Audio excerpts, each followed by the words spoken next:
Hi அப்போ அப்பாத்தாக்கு திவ்யா அப்பாத்தாக்கு நேற்றுக்கு cup கிடச்சிச்சு. அப்பாத்தாக்கு கப்பு மாத்திரம் கிடைக்கல, பைசாவும் கிடச்சிட்டு, காரும் கிடச்சிட்டு. அப்பாத்தாக்கு கார் ஓட்டிகிட்டு போகலாம்.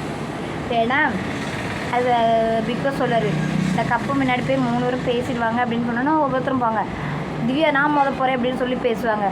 பேசும்போது சொல்லுவாங்க, இல்லை எனக்கு இது வரைக்கும் ஒரு கப்பும் கிடைக்கல, நான் இவ்வளோ நாள் பார்த்துருக்கேன், எனக்கு கிடைக்காதா எனக்கு கிடைக்காதா, எல்லா அவார்டு ஃபங்க்ஷனுக்கும் நான் போவேன், எனக்கு கிடைக்குமான்னு பார்த்தேன், நான் நோமினின்னு வருவேன், எனக்கு கிடைக்காது. ஆனால் பக்கத்தில் இருக்கவங்கள்ட்ட வாங்கி பார்க்கலான்னு பார்த்தா சரி நமக்கு என்னைக்கா கிடைக்கும், அதை பார்த்துக்கலான்னு சந்தோஷத்தில் போயிடுவேன். இந்த கப்பு எனக்கு செய்த போலேயே என்ன பார்த்துட்டே இருக்கு, எனக்கு ரொம்ப பிடிச்சிருக்கு சொல்லுவாங்க, எனக்கு ரொம்ப பிடிச்சிருக்குன்னு சொல்லிகிட்டே இருப்பாங்க அந்த கப்பை பார்த்து.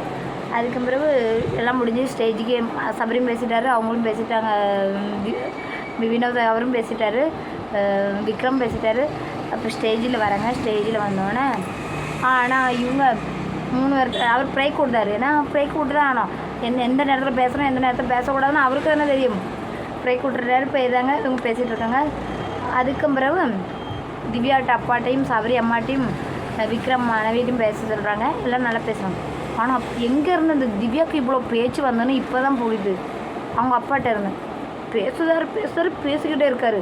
நான் நினச்சேன் இப்போ வச்சுருவாரா எங்கே வைக்காரு, எல்லா கருத்தும் போட்டு போடுது அப்படின்னா சும்மா சொல்லலாம், ஐயோ வயசானதுன்னு அவங்களுக்கு ஒரு ஷோ இத்தனை மணிக்கூர் தான் நடத்தணும்னு இருக்கும், அடுத்த நாடகமோ ஏதோ இது போடக்கு இருக்கும், அதுக்குள்ளே போய் நம்ம இருக்க முடியாது, ஒரு லிமிட்டு தான் இருக்குது, இதுக்குள்ளே இவ்வளோ தான் பேசணும்னு. அவர் அதை ஆங்கிற வேலை அவர் அப்படி தான் பண்ணுவார், போதும் தான் சொல்லுவார்.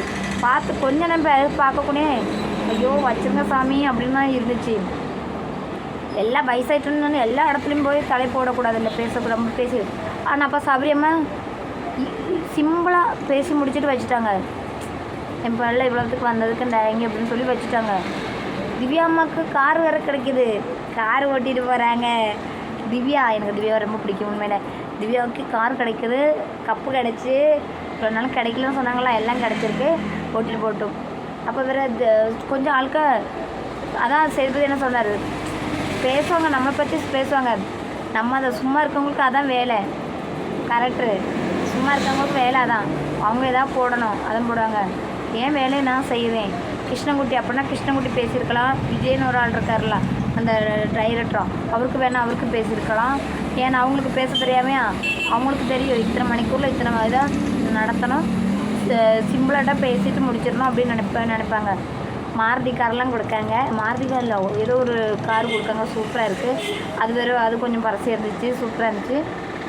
பேசுகிறாங்க, நீ அடுத்த சீசன் 7 மாதம் இருக்குதான் காத்திருப்போம். அப்போ இவங்களுக்கு நல்ல இன்டர்வியூலாம் வச்சு தான் உள்ளே போட்டிருக்காங்க, எல்லாம் பண்ணுறாங்க. அதில் வேறு கொஞ்சம் ஆளுக்கு சேதுபதி என்ன மேலே போகும், அவர் பேசவே விட மாட்டேக்காங்க, பேசியே விட மாட்டேக்காங்க. ஏங்க அவர் கையில் மைக்கு கொடுத்தா பேசிக்கிட்டே இருக்காரு, விடவே மாட்டேக்காரு. ஒரு ஷோ நடத்த ஒரு ஆளுக்கு தான் தெரியும் எத்தனை மணிக்குள்ளே எத்தனை இது நிப்பாட்டணும், யார் எப்படி பேச வைக்கணும் வைக்கக்கூடாதுன்னு. பேச விட மாட்டேக்காங்க. வயசானவங்க அப்படி தான், வயசானவங்கன்னு சொன்னால் அந்த ஷோ அவருக்குள்ள ஷோ ஒன்றும் இல்லை, அது பிக் பாஸ் ஷோ, மென்ட்டு தான் பேச முடியும். திவ்யாவுக்கு பேசக்கும் இது இருக்குது, திவ்யா பேசலாம், வேணா 2 பேரும் கூடி வேணாலும் பேசலாம். நல்லா பேசினாங்க, நல்லா பண்ணாங்க, அழுதுட்டாங்க, பாவமாக இருக்குது பார்த்துட்டு. இப்போ தான் தெரியுது அவங்க அப்பாட்ட இருந்தால் அவங்களுக்கு அந்த பேச்சியெல்லாம் வந்திருக்குன்னு. பரவாயில்ல, கப்பு வாங்கிட்டாங்க, காரும் வாங்கிட்டாங்க. திவ்யாக்கா கார் ஓட்ட தெரியுமா, எனக்கு ரொம்ப பிடிக்கும் திவ்யா.